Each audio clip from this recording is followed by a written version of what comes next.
Sankesa taarika intala takkaa isiniif haayum. Intalti tun Wilma Rodolf jaaniin. Isin warra Ameerikaati dhukkuba pooliyoo qabdi. Isii amata 5 isii eegale yeroo dhalattumaa dhukkuba kana waliin wali dhalatte pooliyoo ni beeytanii miilaan deemuu hin dandeessu bireesii san kaayaniif jechuudha. Akka amma ijoolleen ilkee bireesii godhattu kana kamiilaati jira. Bireesii san godhatti doktortichi maal jeen deemuu hin dandeessu jeenati. Deemuu hin dandeessu miilli kee lafanuman ajjannee jeen. Garuu ayyoo akka gara qabdu qabaachuu turte isin.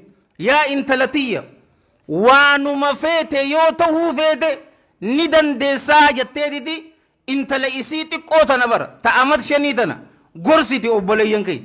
Odoo jettuu diti amata 12 yeroo intalti tun geessu bireesii isii san cufaatu darbite fiigu sente. Haya skuulis dhayite yeroo fiidu ta duraa ni injifatamte obboleeyyan kee. Eeganaa bara 1956 Awustiraaliyaan olompikii qopheessite. Olompikii san dhayteen sinja. Intalti doktortichi miilli kee lafa hin tuquu paaraalaayiziidhaati tajeeni olompikii san dhayte bara 1956 jechuun. Achitti dorgommiigaa 100 meetira dhibbaati jira mokam ta 200 jira bara ta 400 jiraami. Isin obboleeyyan kiyya ta 100 fi ta 200 san dorgomteetiti sadaffaa baate buronzii fudhatte. Akkamittiin sadaffaa bahuu hin qabuun rikardii cabsuun qabaa jetteetiti bara 1960 Room Itaalitti qophaawe achi dhayte obboleeyyan kiyya.